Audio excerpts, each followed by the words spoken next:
La prochaine audience est fixée au 31 juillet prochain dans l'affaire qui oppose l'auditorat militaire à l'ancien président de la République.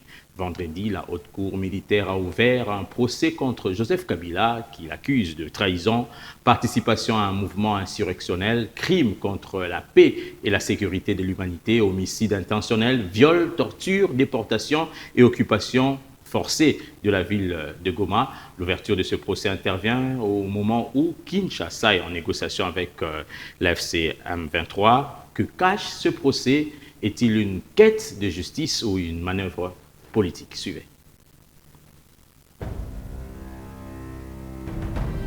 C'est un tournant historique dans la vie politique de la République démocratique du Congo. Pour la première fois depuis l'indépendance, un ancien président de la République est traduit en justice devant la Haute Cour militaire. Joseph Kabila, au pouvoir de 2001 à 2019 et sénateur à vie, est poursuivi pour une série de faits graves. Trahison, participation à un mouvement insurrectionnel, crime contre la paix et la sécurité de l'humanité, homicide intentionnel, viol, torture, déportation et occupation forcée de la ville de Goma. Si jamais je l'étais, le mot que vous utilisez, c'est quoi? Un complice de quoi? Eh bien, la situation n'aurait pas pu être ce qu'elle est. Ça aurait pu être très différent. Donc, ce sont juste les meilleurs. L'ouverture de ce procès fait suite à la levée de ses immunités parlementaires par le Sénat, après un rapport accablant de la commission spéciale pointant un soutien présumé de Kabila à la rébellion du M23. À l'audience inaugurale du 25 juillet, le ministère public a exigé que l'ancien président soit jugé par défaut, vu son absence. Le sénateur à vie Joseph Kabila Kabange, poursuivi pour participation à un mouvement insurrectionnel, crime contre la paix et la sécurité de l'humanité, homicide intentionnel par balle, trahison, apologie, viol, torture, déportation, occupation à force ouverte de la ville de Goma. Derrière l'apparence d'une procédure judiciaire, ce procès soulève d'importantes questions politiques, juridiques et sécuritaires. L'enjeu dépasse la personne de Joseph Kabila pour interroger l'avenir de la démocratie congolaise, la neutralité de ses institutions et la cohésion nationale. Quelle implication si Joseph Kabila est condamné? Une condamnation de Joseph Kabila que ses partisans qualifient déjà de régler à l'avance serait un séisme politique.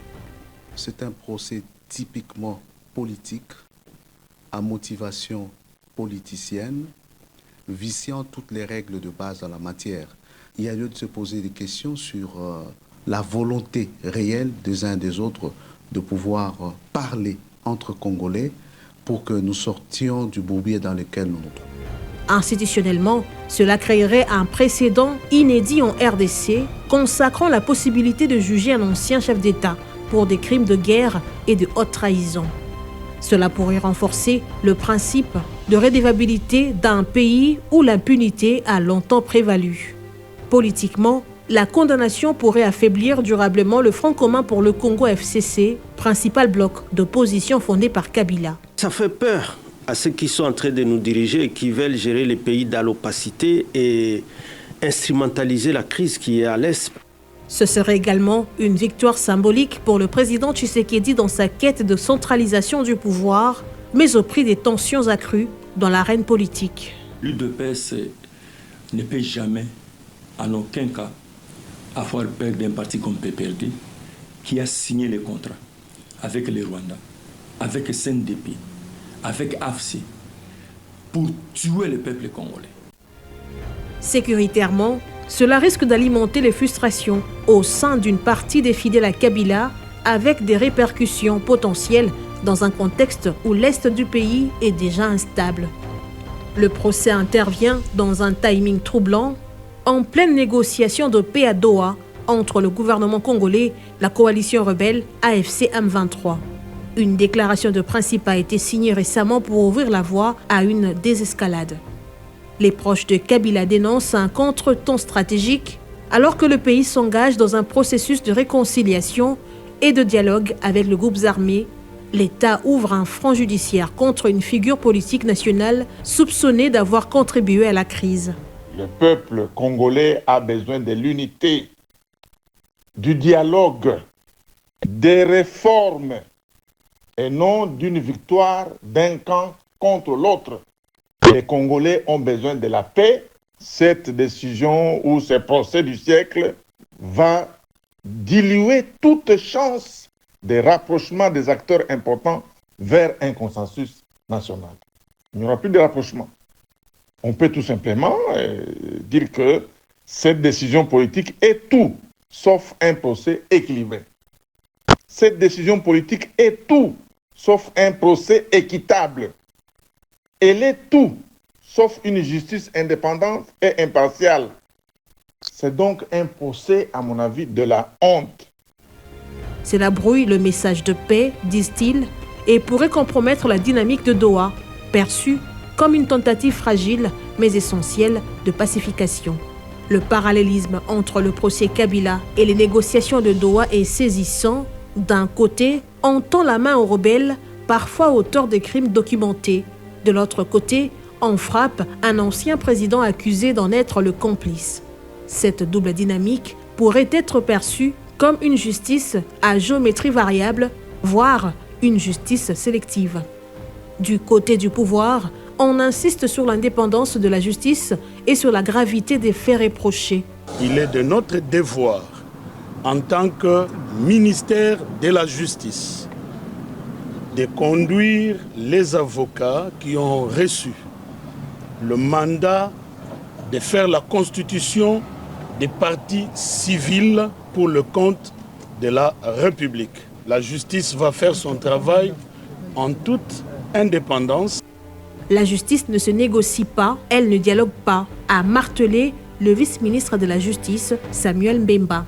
Pour lui, ce procès est une affaire de justice nationale, pas de stratégie politique. La justice ne négocie pas, elle ne dialogue pas et le calendrier de la justice est différent du calendrier politique. Mais pour le PPRD, bras politique de Kabila, le procès est une mise en scène politisée destinée à neutraliser un rival influent à l'approche de la présidentielle de 2028. Ramazani Shadari évoque un procès de la honte et de la haine, accusant le pouvoir de nourrir des divisions au lieu d'œuvrer à la cohésion nationale. Pour le PPRD, ce procès n'existe même pas. Ou s'il y en a un, c'est tout simplement un procès politique avec comme objectif d'écarter un acteur politique majeur de l'opposition congolaise à la place d'une démarche qui devrait plutôt privilégier la paix et la cohésion nationale.